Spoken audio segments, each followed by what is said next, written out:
Pass.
Nicknames for everybody.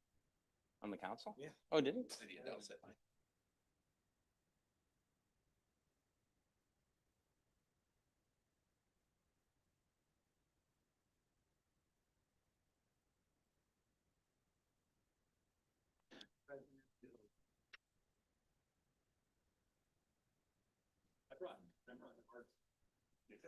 It's like a pretty yellow cards.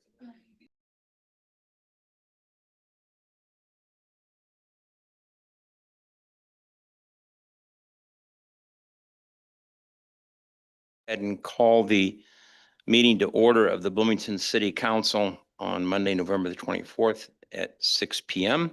And we would ask all those to please stand for the Pledge of Allegiance and a moment of silence.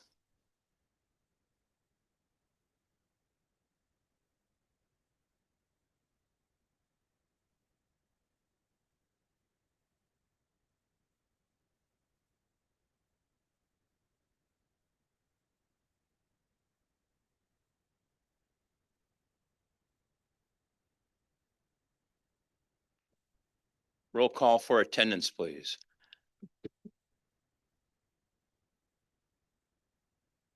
Councilmember Kearns Here. and Councilmember Dannenberger, Here.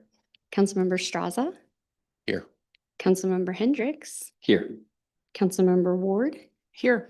Councilmember Lee, Here. Councilmember Scott, Here. and Mayor Brady. Here. And I'll need a motion and a second to allow members Mosley and members Motney to participate remotely. I motion to allow them to join the meeting. Okay, motion by member Straza, seconded by member Ward. And if you'd Yep. go ahead and take the vote, please. Councilmember Kearns, Yes. Councilmember Dannenberger, Yes. Councilmember Straza, Yes. Councilmember Hendricks, Aye. Councilmember Ward, Aye. Councilmember Lee, Yes. and Councilmember Scott. Yes. Thank you. And Councilmember Mosley and Councilmember Motney, do we have you online? Yes. Yes. All right, perfect. Thank you. Welcome. Thank you. We'll proceed then and ask if there is any public comments. We received no emailed public comment, nor has anyone registered to speak in person. Okay. Then we will move on to the consent agenda. There are no public comments, and under the consent agenda, are there any members of the council that have an item they wish to poll or have questions regarding on the item? Either here or on the phone, remotely. Seeing none, I'll move approval. Second. a motion by member Ward and member Straza seconded. You take the vote, please.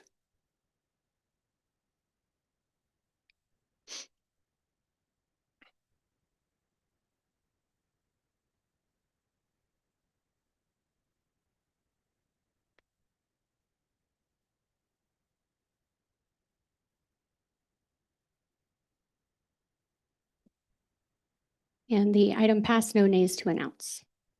Thank you. Next, we'll move to the regular agenda items for this evening under 7A. First being consideration and action of approving the 2025 tax levy estimate for the city of Bloomington, and our city manager, Mr. Jurgens, to open discussion, and then our finance director, Mr. Rathburns.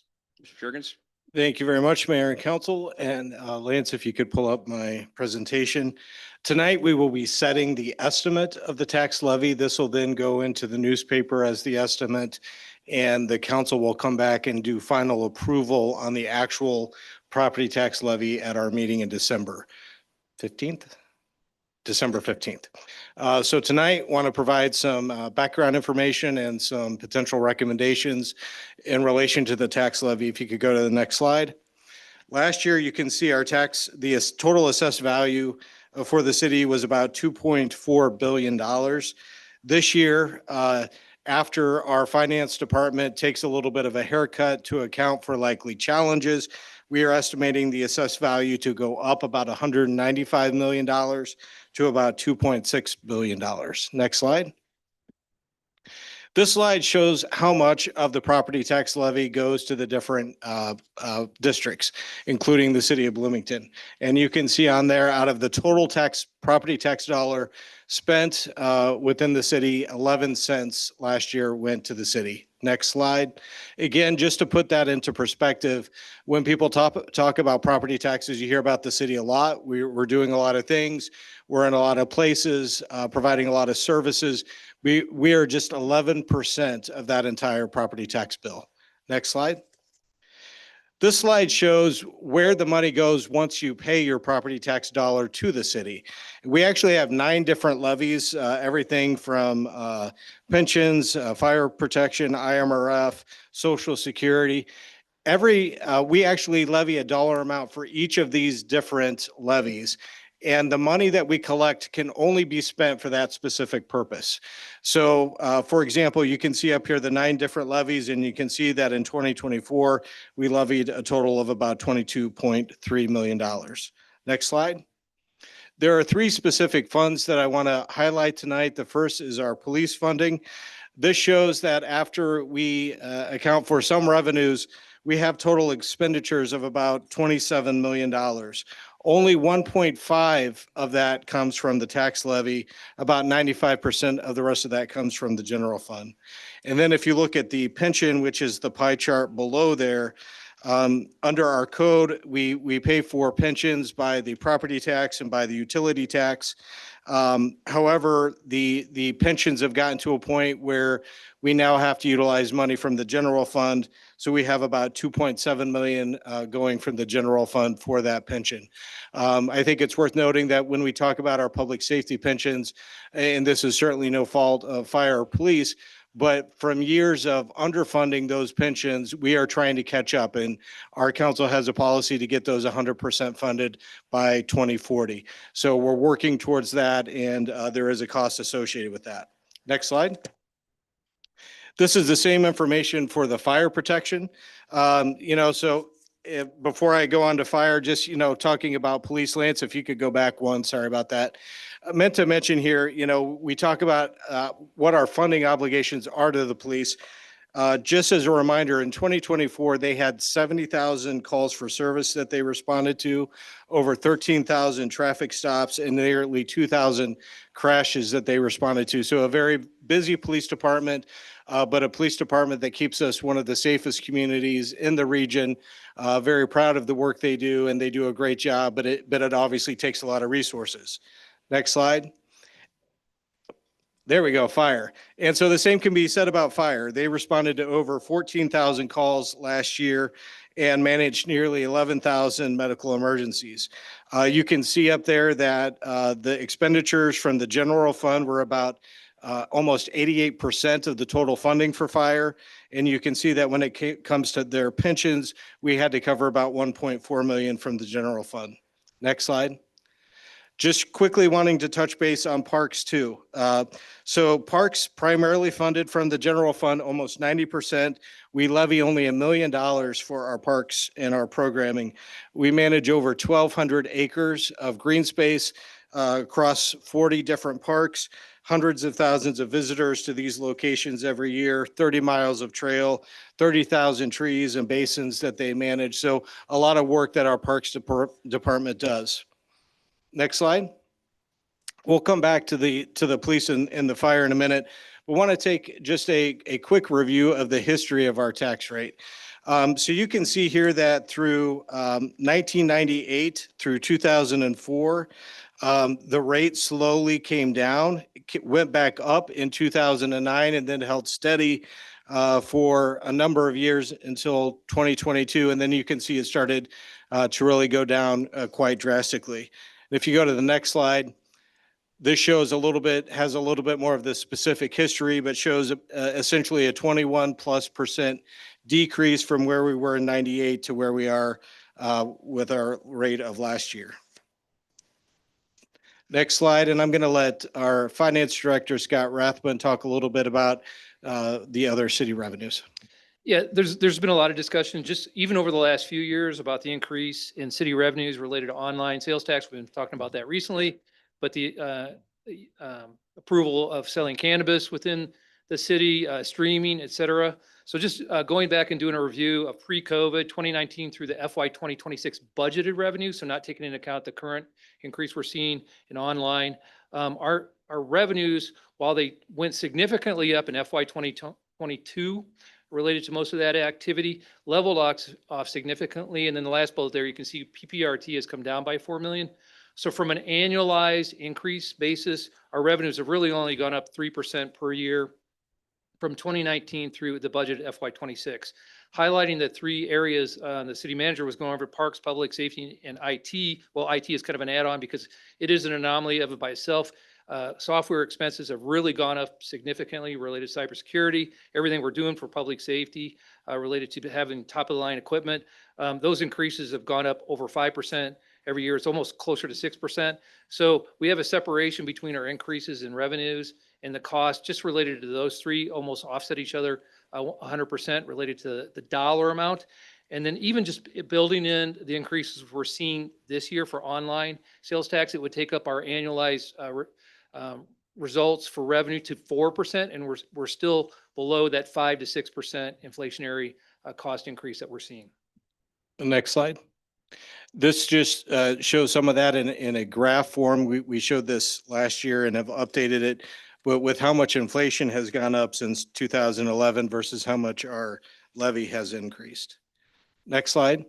Want to spend just a couple of minutes talking about some of the cost drivers impacting the city. And, you know, specifically, we know a lot of different entities being hit with this. But if you go to the next slide, showing some of the specifics, our electricity costs, for example, and this is across all funds, it includes the library, is up 66%, $1.4 million over a year.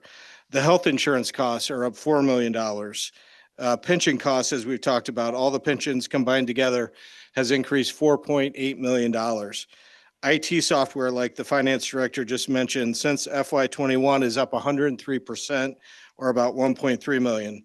And then just a couple of the construction side, the cost to do a square foot of sidewalk has increased about 41%, and asphalt has increased over 17%. Next slide. Some of these also are really telling, and we'll put this presentation on our website so that you can see it and study it, and the public can see it as well.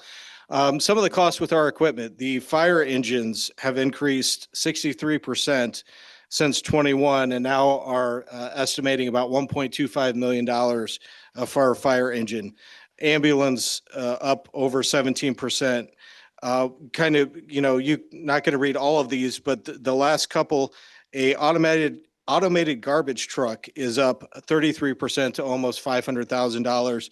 And then finally, a leaf vac is up 121%, up to almost $80,000. So the cost drivers that we're seeing, it's not just inflation. It's beyond inflation of some of the costs that we're having to address. And it's beyond just the issues that we're listing here. We're seeing in our arts and entertainment department, entertainer contracts up 50% from what we were seeing just a few years ago. So we're experiencing a lot of different cost increases that are impacting the city. Next slide. One of the things we always try and look at is to compare ourselves to some other communities within the region and see how our rates compare. And one of the things that we'll talk about is you really have to look at the fact that Bloomington does not have a park district. It does not have a separate district for a transit system or other districts like that for entertainment venues. So when you add all those other rates, and if you go to the next slide, into the mix, you can really see that Bloomington benchmarks very well compared to the other communities within our region. Again, you can look and you can see that Normal is the only one with a little bit of a lower tax rate. But when you start adding on there some of the things like the park districts and the transit districts, it really brings the rate up. And Lance, if you go to the next slide, you can see what the impact of that is. So again, we levy $1 million for all of our parks, again, over 1,200 acres.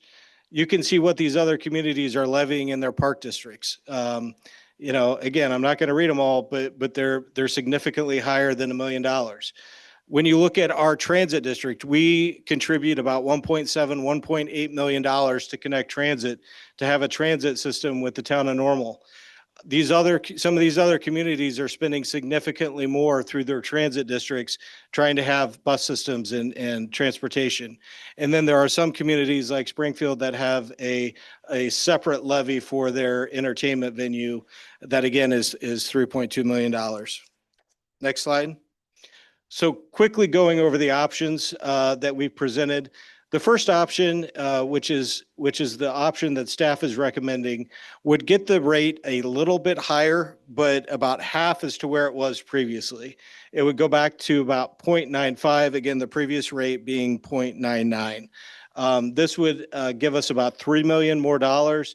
And it would be staff's recommendation that we put those into police, into fire, and into parks to help cover some of the costs that we're seeing there. Next slide. Another option would be to add another $1 million to that. That would get our rate much closer to where it was historically, but still not quite that high. And if the council were to choose that option, we would recommend that you put about that extra $1 million and split it between the pensions. Next slide. And then a final option, if you were going to leave the rate the same, because the assessed value has increased so much, we would still realize an increase of about $1.7 million, and that would put our rate at 0.90. Next slide. So what impact do these options have on the community? Again, none of this is to say it's a minimal impact or, I think anybody on staff, and I know anybody up here would say property taxes are high. Nobody likes to pay property taxes. But the impact that we have calculated on option one, the $3 million option, would be about a $6.60 monthly increase. And that's if you had your house valued at $200,000, but because of the increase in assessed value, it's now gone up. So that's taking into account those increases as well. Again, you can kind of see the options on there. If the levy rate was to remain the same, the increase would be about $3.67 a month. Next slide. Another thing I want to say, again, we realize that, property taxes are certainly a burden. We do not want to put all of the stress on the taxpayers. We work really hard to be inventive and to try and be more lean and as efficient as a government as we can be. In 2003 and 24, several staff were added to the city. There were, I think, 10 in public safety. This is when arts and entertainment really started to take off. We started to see more shows and we had more part-times. When I came in as city manager in May of 24, shortly thereafter, finance started to forecast a deficit. So at that time, we started an attrition process where we started cutting back. Obviously, we weren't adding people and we were looking to cut positions within the city. So this slide just shows what some of those cuts have been, everywhere from finance being cut over 12%, to HR 7%, parks, nearly 2%. So we have made a lot of cuts to adjust for the deficit that we were seeing and forecasting and trying to bring down some of our numbers. Some other things that we've been doing, obviously trying to improve our processes throughout the city, really looking at some increased revenues at the arena, how to sell more concessions and how to be more efficient overall, including in public works, where we're trying to figure out how to tackle more infrastructure given the rising cost of infrastructure. Next slide. All right, this is the final slide. So this chart just shows again where we have been historically. If those are the three options that any of them are of interest to the council, you can see where if we stay flat, option one again kind of gets us a little bit halfway back up to where we were. And then option three gets us nearly all the way up to where we were, just a shade under. So with that, Scott and I are happy to answer any questions and provide any additional information. Thank you very much, gentlemen. We'll go to questions from members on the council or comments from members on the council. For those members that are remote, do they have questions or comments? I do, yes. Thank you. This is Sheila. Member Motney, go right ahead. Yes. First of all, I appreciate the effort to lay all of this out, and it's very compelling when you look at this small sliver of our revenue streams in isolation. But what's missing is the context. And I appreciate Director Rathman's bringing up some of the other trends with some of the other revenue over these last few years. If I heard you correctly, it sounds like a couple of the additives from the state might not have been included in those calculations. It's important for us to remember that the property tax bill is just a very small part for us. So that when we look at our bill in comparison, or our rate in comparison to Unit 5, for example, or District 87, where the majority of their revenues are coming from property taxes, it's not an effective comparison. With regard to the pension funding, that is absolutely critical. But in looking throughout our history, this source for property tax is a available source, but has not been the primary source.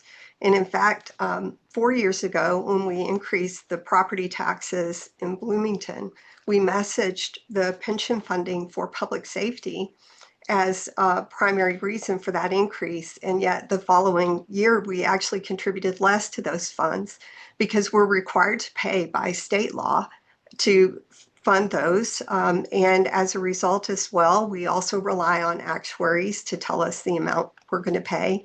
And it's my understanding that we will pay the amount the actuaries tell us no matter what. So just again, for context there. So I do have a question also for Director Rathbun.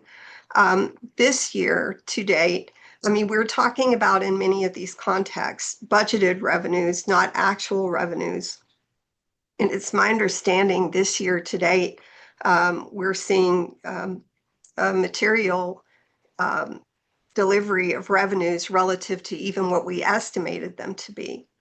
And over the last several years, most years, we've budgeted them that they're going to increase. So I'm interested if you could just clarify annualized how much through October we've actually collected in tax revenue compared to even what we budgeted. I can speak to the annualized and what we've done through October. That would be difficult to link those together. I'll be covering what we've done through October in the finance director's report this evening. We have seen significant uptick in revenues. I did include those in my calculations. I don't remember what slide number it is, but from 2019 to 2026, I calculated budgeted annualized increase was 3%, but then I added in an additional $6 million to account for the uptick in online that we're seeing this fiscal year. And it's still a 4% annualized increase over that time frame, and the costs have gone up more than a 4% annualized increase. And within that view, I took into account all tax revenue. So any tax revenue that was impacted here locally or via state action was included in that review, such as we had that uptick in streaming tax revenues when the state changed their legislation. So that was included in that annualized number. So it looks like from 2019 to the present, our tax revenues have gone up roughly 25%. And I understand, and it's I guess appropriate to share the costs of different equipment and things like that, but that also doesn't reflect the context of how much the people we serve also have increases, and they don't have the opportunity to just go to their employers or their sources of income and say, I need to be paid more as a result. And then when I look at this amount of the increase that we're looking to take, what percentage, Scott, of our budget does the increase, and we're not talking about cutting taxes here, we're talking about increasing. So of that increase, just the increased amount, which I believe was reported in the newspaper today to be, let's see here, you probably have the number off of the top of your head. This represents a $3 million increase over last year's levy.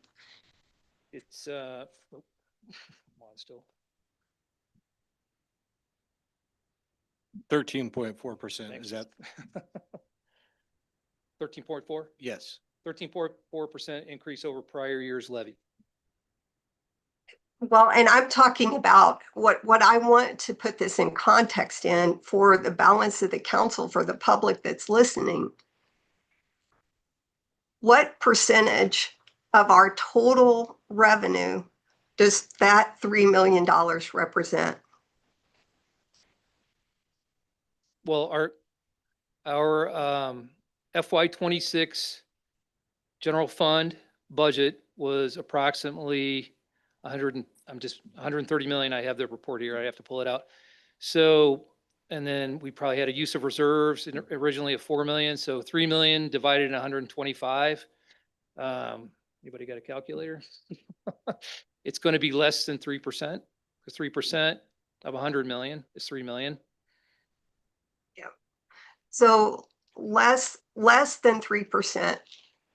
And again, this is to not increase versus to cut taxes. So all we're talking about is not increasing taxes. I remember in our prior discussion, you shared the actual amount of the economic growth in the community in terms of commercial expansion, as opposed to just EABs. When you know that the vast majority of people, and you can find different statistics online, but maybe fewer than 5% of people are actually going to realize those gains through selling their house in any given year. So the amount of the actual expansion in the local economy, would you mind sharing that number? I don't have that number in front of me, but I don't think we're positioning this as being that people's taxes are going to go down. The majority of the tax increase, according to the report I remember reviewing, is related just to across the board, would be residential, commercial, existing properties. There wasn't that much new construction included in this. So again, the reason I'm bringing that up is because if we were talking about, I think it would be perfectly appropriate to, as the phrase is used, I suppose, capture the growth, that would be relevant and appropriate for us to do. But when I think about the opportunity that all of us have, whether as private citizens or residents or as communities or businesses, to do the best we can to create scale in our organizations. It just seems like when I read, the article, it's the same reaction I had and the same, exchange of emails last year. I mean, it's framed as if this is a dire situation. And when we're talking about less than 3% and actually increase, not decreasing, it just seems misplaced to me. I really appreciate it, but again, I think the tax rate in isolation is the bottom line. It doesn't tell the story about the revenue streams that we have and the increases in those revenues from about 88 million, I think, just right before COVID, to 107 million currently. Yes, that's correct. I have 86 million to 107 million dollars, almost a 21 million dollar increase over that time. But if you take that, and I know it's different perspectives, but if you take that from an annualized standpoint, it's a 3% increase per year. So the reality of costs going up and revenues matching that to formalize our financial model, they both have to go up in conjunction. So what we're trying to show here is a separation related to the revenue increases and the cost increases that we're seeing because of inflation, specifically over the last few years. So the new revenue sources, Scott, just to balance that out, that have been added: streaming, cannabis, gaming, etc. What's the annualized impact of that? Just the dollar amount for all of those, the online sales, all of the revenue sources that have been gifted to us, I guess, from the state of Illinois. Yeah, I don't have a cumulative number related to that right now. So my apologies. Does it exceed the amount of this increase annually? I wouldn't think so, because we're going to see it built into that increase that I just described, the 21 million, are going to be other tax revenues like income tax that went up just on an annualized basis according to inflationary forces, I guess. Food and beverage, et cetera. Yeah, and based on your report, it looks like this year, for example, will be several $1 million above what we had budgeted for our revenues. Is that correct? Yes, that's correct. And just again, a reminder of how much that is just here at the midpoint of this fiscal year. It's almost 3 million, right? Somewhere in Yes. that ballpark. Right. That's why I included in one of the calculations an additional $6 million above the budgeted revenues for the year to calculate an annualized increase from 2019 of approximately 4% in revenues. So in effect, the people who live here are, paying an additional $3 million this year over what we expected anyway. I mean, would that be a fair comment? I don't know if I can, I'm not sure I understand the question. We're collecting $3 million approximately just at this midpoint from the people who live here already, I guess. That's my point, that we've got alternative revenue sources that more than close the gap that we're talking about, in my opinion. I think the picture we're trying to show is that it does not cover the gap. We went into FY '26 with an approximate $5 million anticipated deficit before we realized, or we had visibility on these additional revenues. Part of that was driven, and not placing blame, just on pensionary increases. We've had a $3.5 to $4 million increase in pensions over the last couple of years, and the levy being held flat. And then we're realizing these other inflationary pressures. They seem to be, there seemed to be kind of like a delayed tail on the impact that we're seeing on equipment and project costs. Some of the ones the city manager highlighted, especially related to health insurance, that's been going up significantly recently. But the equipment side of things and the capital project side of things has really become quite visible here recently. Not sure if I answered the question. So I really appreciate it. And my comments are not intended at all to be critical of staff. It's just the context of this and the reality that everyone faces. And we have the opportunity as a community to find opportunities to continue to reduce costs so we don't have to transfer that burden onto our residents. So thank you very much, though, for all the information. It's very helpful. Thank you. Does Member Mosley have? I don't have any Questions? questions, no questions, no comments. Thank you. I Do other do. members? I do. I think that I am concerned what additional costs will cost us in the future. I don't think this is a situation where we've got X millions of dollars in a place that we just haven't looked.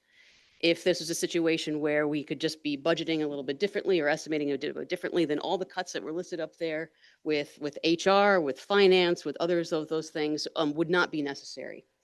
But we're at a place right now. And for example, 12% decrease in finance means if we have any additional decreases in finance, or we have less people to look at where things can be budgeted, we have less people looking at what transparencies we need. Certainly this is not an easy call, but I do not want to pay in the future for costs that we are saving today. So I'm going to be in support of option one. Any other members, council that has questions or comments? I'll move approval of option one. Before you do that, hold on. City manager, I've got a question in regards to, maybe I misunderstood, but in your comments, you might have said that the general fund is supplementing safety pensions by 2 million. And I've got some documentation for FY '26 that says it's more like 4 million, which is correct. When you add the fire and the police together, you get that $4 Okay, million. okay, that's where it is. Okay. All right. Thank you. Anybody else? And I believe then, if not, we have a motion on the floor. We have a second, seconded by Member Dannenberger. Good job. Sorry, just for the record, I had Councilmember Scott making the motion and Councilmember Ward Ward making making second? second. Is that Okay. right? Or is there not a second? I made the motion. Gotcha. That's what I thought. Okay, so I need a second. Thank Okay. you. And Dannenberger. Thank you. You want to Okay. be it? Okay. The Thank second, you. You go ahead and take the vote. It's going.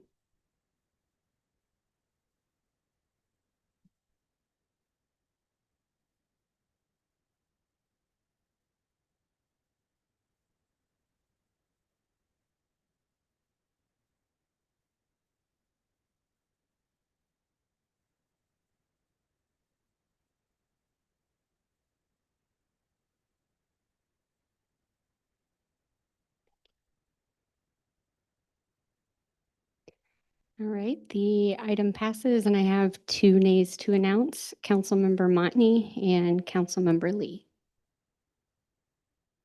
Thank you. On to the next item then. And under our regular agenda is item B, which is consideration and action on approving the 2025 tax levy estimate for the Bloomington Public Library. And I believe our Director of Library, Director Hamilton, is here and will give a presentation. So thank you. Go right ahead. And I also have Library Board President Katrina Parker with me today. Thank you.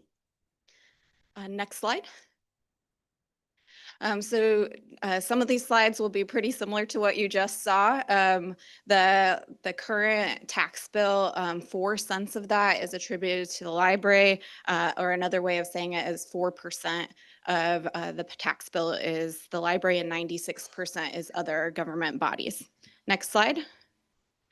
And the library is very heavily dependent on property taxes, with 85% of our revenues from property taxes. Next slide. And our expenses, as a service-oriented organization, a large percentage of our expenses are wages and benefits, coming in at just about 59%. And then the next highest thing is the bond repayment for the expansion and renovation project at 13%. And then our library collection is at 10%. Next slide. We are seeing that we are a well-used library, and we have steady increases in the way the library has been used over. So I took the first half of this fiscal year and compared it to the first half of last fiscal year, and we saw increases in all the same areas that we reported on last year. Next slide. And then if you compare to the cities that are similar in size and proximity to us, we are the lowest tax rate, and we are the second lowest cost per household and the third lowest cost per capita. Next slide, please. And so our proposed tax levy is $6.9 million, and it's a cumulative increase of 1.94%. That does include a levy for bond repayment as well as our operations levy. And this, the library board did look closely at its capital reserves and decided to reduce the amount taxed for the bond repayment this year with some of those capital reserves. And so that is how we were able to really minimize the amount that we're asking for as a levy. And it is a reduction in the tax rate. Next slide, please. And so here's a graph. You see the sharp spike was the addition of the bond repayment levy. And with our proposal this year, we're actually going back to a lower tax rate than we had before the addition of the building bond repayment, even though that bond repayment is still in there. Next slide.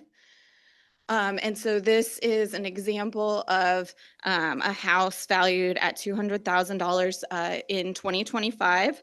If it saw a 7.8% assessment increase, it'd be a $215,600 assessment. And with our proposed tax levy, they would see a 29-cent increase per month. Typically, a book is going to cost $20 if you buy it, $20 or more to buy it from the store. So if a property owner checks out 1 book per month rather than buying it, they would realize a positive return on investment, since our monthly cost is $15.65. Next slide. Happy to open it up for discussion. Thank you. Are there questions from members of the council? Any members remotely that have questions?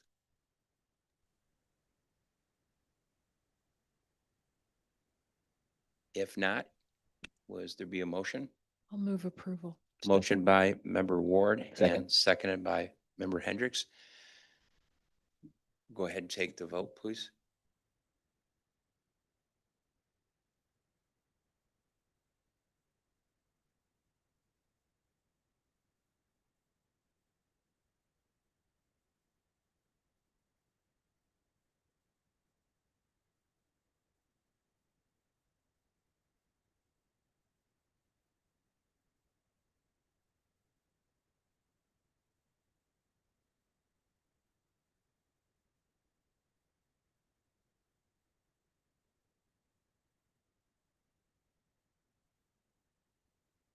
I can just take it verbally if you'd like. Yes. Thank you.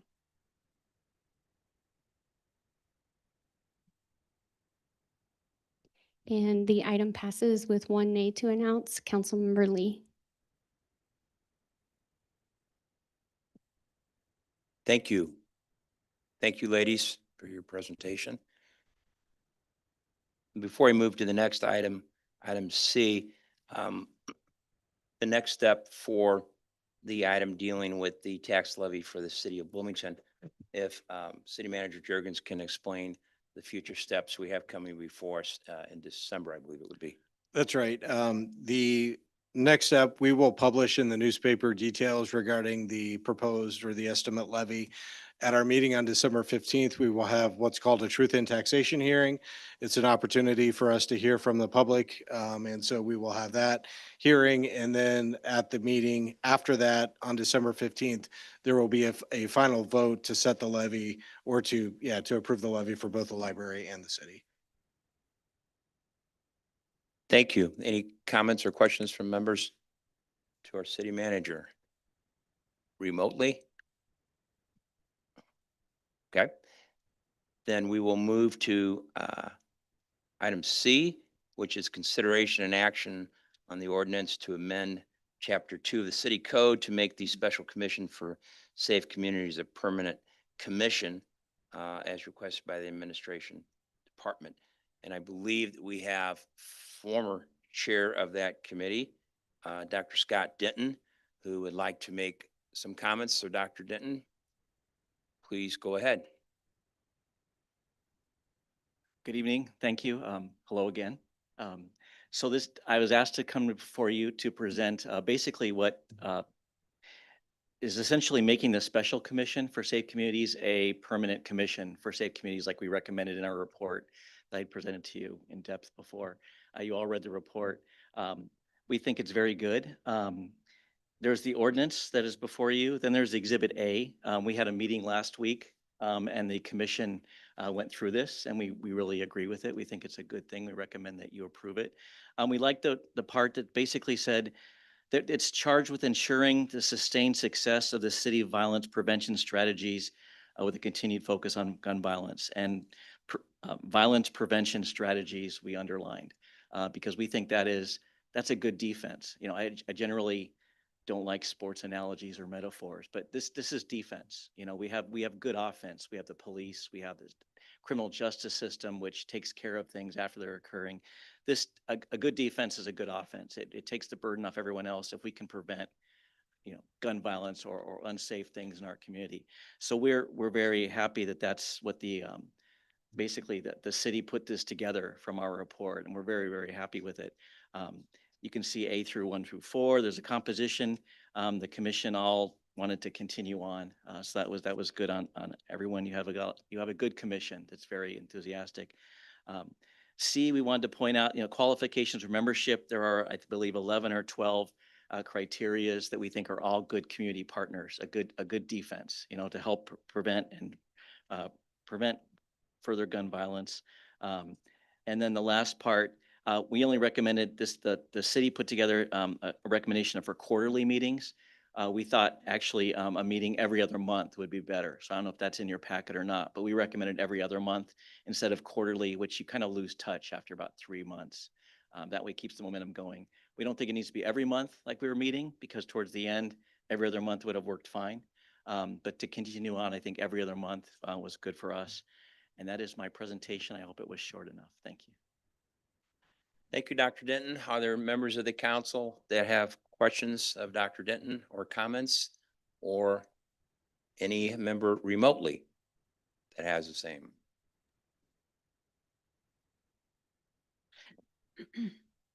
I just you for am your- curious if there's been any discussion of perhaps having this be a county-wide group rather than just within the city of Bloomington. I can answer that. It actually says that in there that we can take other people out of the city in this. So we would consider that also. That's up to the mayor to appoint people outside the city, but they are more than welcome. Yes. And I guess my question was just a little bit different than that. I'm talking about sponsorship with the county. as opposed to just adding members, but having just the city boundaries in terms of oversight. So yeah, Mayor Brady just nodded to me. It's up to you. I mean, it's up to what you want to do. If you want to reach out to other government bodies, that is beyond my pay grade. So if you want to do that and reach out to other members in the county or other towns, that we would welcome that. That's up to you guys. Member Motney, does that answer your question? It does, but I'm curious, the thoughts of Councilmember Ward particularly and the other members as to whether or not that's Sure. something that we should consider.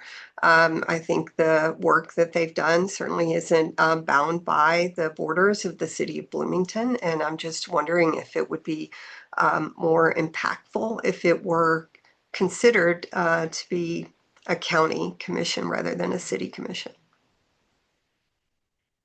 I think we can take that under advisement, and if that concludes your comments, anyone else on council here present that would like? Member Yeah. Ward? Yeah, I just want to say thank you again to the members of the Special Commission for their work over the last 2 years. That commission did what it was tasked with doing, which was to make some recommendations. And moving forward with this as a permanent commission, was one of those recommendations. There is no, and pardon the language, but there is no silver bullet to resolve this issue. It's not going to all come from one direction. It's something that is a complicated issue, and it's something that we do need to be proactive about and not simply reactive. And so having this as a permanent commission, I think, is an excellent recommendation, given that it will be filled with people who are experts in the field and who can continue to help us not only make the recommendations come to fruition, but also to help us monitor and evaluate how we're doing moving forward, rather than thinking that we can just sort of slap a Band-Aid on something and say, there, we're done with it. I personally would welcome as wide a ranging commission as possible from the get-go. That was something that I suggested. Bloomington was willing to step forward and do something, and I'm proud of us for having taken the initiative and having stopped talking about it and actually started doing something. I would certainly welcome membership from anybody else. And there are members of the commission or from the special commission who were not member or residents of Bloomington. There were people from out in the county. There were people from the town who were there. The county and the town had the opportunity to nominate members. They chose not to do that. I'm proud of the work that this commission has done, and I can't control what other government bodies choose or choose not to do. So I would move approval of this. Second. Motion by Member Ward and seconded by Member Hendricks. If you go ahead and take the vote.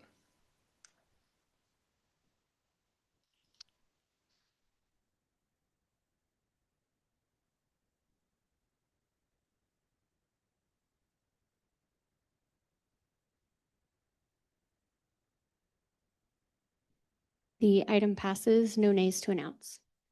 Thank you. Dr. Denton, thank you too for your services as chair, and to all the members of the committee, past, present, future, and also for your daily work for the county and many other counties throughout Central Illinois that you serve as our forensic pathologist. Thank you very much. I thank all of you more, so thank you. Thank you. Next, I believe we have our finance director's report.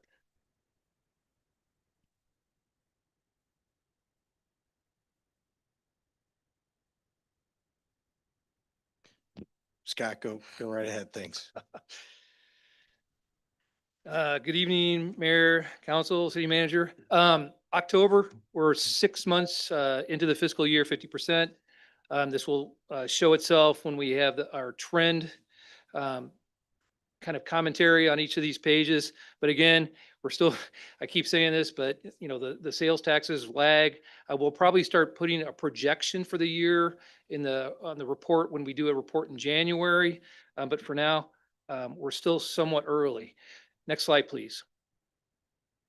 We just had a discussion about these revenues. I'll start with the home rule, state sales tax, and local use tax. Those are the three categories that are being impacted by this legislative change related to the online retailers. So far, year to date, we have $1.8 million positive variance on home rule. You can see that's about $2 million over the prior year in the prior year to date variance column, 740,000 in state sales tax, 1.4 million almost over prior year to date variance. Local use, this is the category if online retailers were collecting our state tax, they were submitting it via this category, which is just the basic 6.25%. And then that gets allocated on a per capita basis throughout the state. So with the change in legislation, they had online retailers had to collect our home rule component and remit it specifically. So it was being credited to the city of Bloomington. So not only do we capture our 2.5% home rule component, but also since we kind of feel like we have maybe a stronger local economy that maybe some other municipalities, we have a slight pickup related to getting away from that per capita basis in local use. Highlighting the next category is the PPRT, replacement tax. I just mentioned in the previous presentation for the levy. This is down $4 million from the height in FY23. The state clawing back the dollars. It's really unclear as to what this may, or if it will rebound. So you can see we have a $2.6 million budget for the year. We're $240,000 down. There's 8 payments that come in for replacement tax. It's kind of odd the way it's processed. IML and the state has given projections saying that we should come in about where our budget is. So we're going to have to see a rebound. I've mentioned this over the last couple presentations in the next few payments for that to be realized, but we're hopeful there. But for now, it's still under. Kind of the special item I thought I'd highlight this month, food and beverage. Very strong category, very consistent category for us, for the city of Bloomington. Very consistent. You can see that we're $22,000 over budget year to date, $39,000 over prior year. So it's almost like a dollar for dollar increase over prior year versus the budget. People in our city like to go out to eat. A lot of great restaurants here, and that is a $6 million budget and line item for us. So it's good to see that one still following through. And then the last one I'll highlight is local motor fuel tax. We've been seeing declines in that category for some time, but it is kind of holding steady now and hopefully rebounding to that plus 4 million. We were thinking we were going to have to take that budget down for FY27, down below the 4 million, but it's rebounded nicely. So, hanging right in there at 4 million. And then the positive variance year to date, this is that, 2.3 million, mid $2.5 million, putting us on track for potential $5 to $6 million positive variance from budget. Almost 100% driven. I mean, we have hotel motels too, but a lot of that being driven by that online sales tax. And again, just as a kind of a recap from last year's budget discussions, we had that $5 million deficit plus that we were looking at. We pushed out a bunch of equipment purchases for FY26, made some cuts to balance this fiscal year, FY26. Explaining to council and community is a little bit of a Band-Aid, but to get some visibility on the economy, on PPRT, what was going to happen with the grocery tax, all these things before we can make additional moves. So this is really kind of going back to refill, that hole that already existed. Next slide, please. So general fund, spent a lot of time last month talking about what is the general fund. I mean, just by its title, it's kind of vague, but just, as a recap, the largest components of it are public safety, parks and rec. We have public works, street maintenance, engineering, and then administrative services, all the economic development, those community impact services are paid out of the general fund. It's also primarily funded via tax revenues. So that's why local governments spend a lot of time talking about this category because it's variable. The revenues are variable. They're not fee driven like water and sewer and storm and solid waste. So we just went over taxes. We're doing fairly well with this. Most of the notes are related to variances to prior year. We have pretty significant variances in charges for services from prior year. A lot of that has to do with ambulance fees, but a lot of that is timing related to, we have a third-party billing vendor, and there's a lot of catch-up going on related to that with the shutdown of the federal government and the GMET program. There's some timing differences there. So that looks significant now, but we're gonna take a wait and see on that one. Next slide, please. So expenditures, we just spent a lot of time talking about inflation. Capital improvement projects are paid out of the capital improvement fund, and they're funded via the transfer out line on this. The capital improvement fund is where we're seeing a lot of those overages. So just to highlight it too, we had HVAC projects budgeted for both fire and police, and both of them came in about $160,000 to $150,000 over. They were mid $300,000 to $400,000 projects. So just with those two projects, we had a $300,000 overage. So it's not being reflected in this exhibit currently, but if things continue, we need additional funds in that in the capital improvement fund. We may need to talk about doing additional transfers out of this fund, and that's where we'll see that impact. The capital expenditure line in this exhibit is primarily related to the equipment. We have a lot of equipment left yet to buy for the year. We're just kind of getting started, so it'll be to be determined on the variances. The equipment we've purchased so far, there's like an F650 or something like that came in way over budget, but some other stuff came in on budget. So it's really kind of odd. It's hard to predict on certain of those line items. The fire apparatus have been coming in high for the last couple of years. That's just something that's stuck. There's 2-year lead times on those orders, et cetera. Salaries and benefits are slightly over. Most of that's related to timing. We have 26 pay periods in the year. Depending on when those pay periods land, we're halfway through the year. So you can see the annualized trend right above the blue box, 50%. That helps kind of like gauge where we are, but it's not completely indicative of how we're doing. So we've had one more pay period that's over the 50%, plus all of our parks and rec, all the aquatics, everything's already been booked for the year, or not everything, but a majority of the parks related salaries for seasonals has already hit. So that kind of skews our year to date as well. And then I highlighted this last month, but that FY26 audited beginning fund balance, that $40.9 million, $41 million that was presented by our auditor a couple of weeks ago. So we're starting the year with a healthy reserves. We're utilizing $13 million. $3 million was what we budgeted primarily for the front and center project, and then another $10 million for downtown streetscape. So $13 million of that is already targeted for those two projects by themselves. Next slide, please. And then the enterprise fund, we primarily just focus on the revenue trend because, especially with water, we wanted to see if the pricing, the rate increases were going to drive down the consumption. Currently, we're not seeing that. That's called elasticity in demand. When you raise the price and the demand will go down. Currently, you're not seeing that. You can see we're 50% through the year and seeing 53% revenues. Now we've had the summer months when more water usually is used, so that kind of correlates there too. But it looks like it's on track for the year. Where we're being impacted on these enterprise funds, again, is the capital projects. There's one project in the water fund that came in, like almost 40% over budget. We're revisiting that, see if that has to be executed. It's very significant. So those costs are the ones that are coming in. Golf, I wish I had all the details that Eric Veal went over. Maybe you'd like to come up, but the golf fund is doing wonderfully this year and potentially next year. Just a lot of great things happening there. We're getting a lot of exposure, even on a national basis, it seems like. Not to spoiler alert on that for the golf fund, but doing well there. And then the arena revenue doesn't look too significant, but the Bison numbers are doing well year to date. The ownership is happy there. So potentially, some more details to come to council on the arena and a future council meeting. Next slide, please. And then just a reminder, reports are online. The easiest place to find those, go to the finance page, monthly budget, or go to the budget, monthly budget reports, other documents. And next slide, please. I think that's it. Any questions or comments?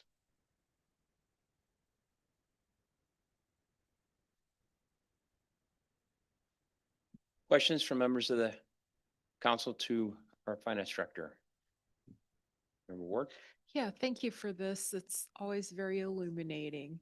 Um, I wonder if, and I almost hesitate to like give oxygen to rumors, but there's some kind of social media rumor going around that all the city is doing is paying interest on the arena.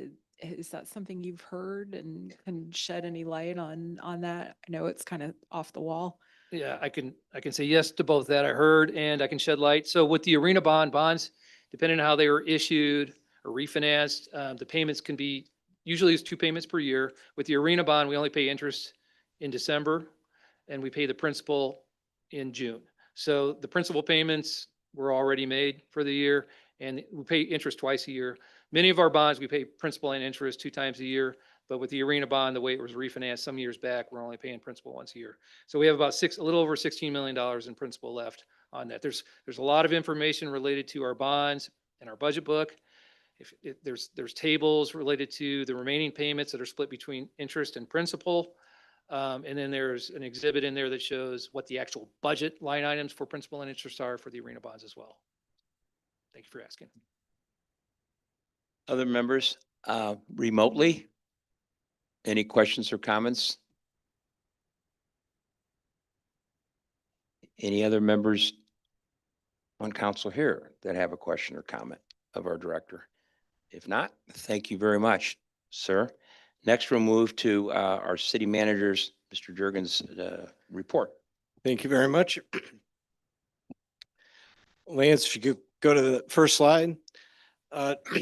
Excuse me, just want to congratulate our arts and entertainment team. They set a new gross sales record for the Teresa Caputo show that was at the BCPA on November 20th. So they were very excited about that. And again, just goes to their efforts of really trying to turn things around and bring in more revenue for these venues. Next slide. And then on the other spectrum of that, we had the Blippi show. I don't know if anybody can recognize the character in there. That is our very own Cordero Patrick, dressed up as Blippi, also at the BCPA recently, enjoying one of the shows. It was not quite as profitable, but I think it came close. It did not break even. And I just wanted to shout out Cordero and for having the great heart that he does. Next slide. Also wanted to shout out our employees. Our police department every year does a Pack the Cruiser event. This year they collected over 4,000 pounds of food for the Midwest Food Bank. The other staff held a Thanksgiving food drive, our inaugural Thanksgiving food drive for Home Sweet Home. They collected over 1,000 pounds of food. And so just our employees here have big hearts, always trying to help out, and just wanted to say how much I appreciate that. Next slide. Also, our leaf collection continues. Our public works crews have gone through one round through the city. They're on the second round. You can go onto our website and see the map that they update and get other information. They hope to have the second round done soon, and then they hope to do a third round sweep through the city. So that process is ongoing as they get all the leaves down and they run through the collections. And then next slide. Last slide, just a reminder that we have the annual tree lighting a week from Friday. It will be December 5th at 4:30 p.m. The mayor will be doing his first tree lighting. And we also have then first Friday that same day. And then this Saturday after Black Friday, we will have Small Business Saturday. I said that right, on November 29th. So a lot of things going on downtown and already the decorations are going up. So encourage the council and the community to get downtown and experience some of that. That's all I have. Thank you very much. Council members. Member Kearns, Member Dannenberger, Member Straza, Member Ward. Yeah. Thanks for the chance to say something. I wanted to just draw attention to World AIDS Day is coming up on December 1st.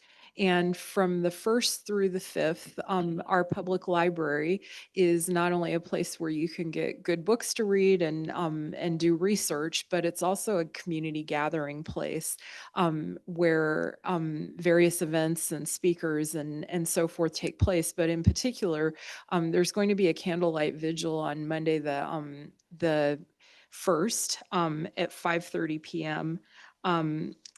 But it kicks off the exhibit of 6 panels of the AIDS quilts, one of which is particularly close to my heart. And I'm really excited to see those panels come to Bloomington and to be able to host those. So I would just draw your attention to that and commend all of it to all of you. They're all representative of some pretty precious people. Thank you, Member Hendricks. Member Lee. I just want to say happy Thanksgiving to everyone. Safe travels if you're traveling. I'm glad that air traffic is somewhat back to normal. But yeah, just take some time to be, thinking about what you're thankful for. And I appreciate everybody here in Bloomington. That's a great community to be part of. So, and yet, please remember that Saturday, remember the small businesses because they are a vital part of our community. Member Scott? Nothing? Either of our members remotely that have comments? If not, we'll move to my comments and the mayor's discussion. I think we've got a couple slides maybe to bring up. The first of many things that have been going on in our community for the last several days or weeks is the 70th anniversary of Lifelong celebration. And in that picture, I believe we have Member Scott and Member Hendricks and their respective spouses, county board members, and Carl, the director, myself, all timed it to be there and had an enjoyable time that particular evening. And I think also we have but we were very happy to have Olympian Scott Hamilton that was in for the Red Cross Evening of Stars. And the next morning he did a breakfast at the arena for skaters and figure skaters, young individuals and family members, and was very gracious with his time and encouragement and remarks for those individuals. It was warmly received. So we thank the Red Cross for reaching out and allowing the city to be part of that. I know that we also had the farmers market that was moved in this past Saturday into the arena, and my attendance there looked like it was well attended by many, many others and enjoying it. And I think also then we have a thank you to Member Lee, who accompanied me on a trip, and some others, Samantha Malott and others from different areas of the private sector and looking in Bloomingdale, Illinois to review some construction and projects that they're doing in that community on a little learning experience. And so with that, lots going on and lots more to come. To echo Member Lee's comments, happy Thanksgiving to all. Thank you, ladies and gentlemen. And if you're leaving the beautiful community of Bloomington for Thanksgiving, we certainly wish you safe travels to your destination and return. So with that, there's no other comments. I believe that we'll entertain a motion to adjourn. I'll move to adjourn. By Member Hendricks, second by Member Dannenberger. Dannenberger. And all in favor, please say aye. Aye. Thank you very much. Have a safe evening.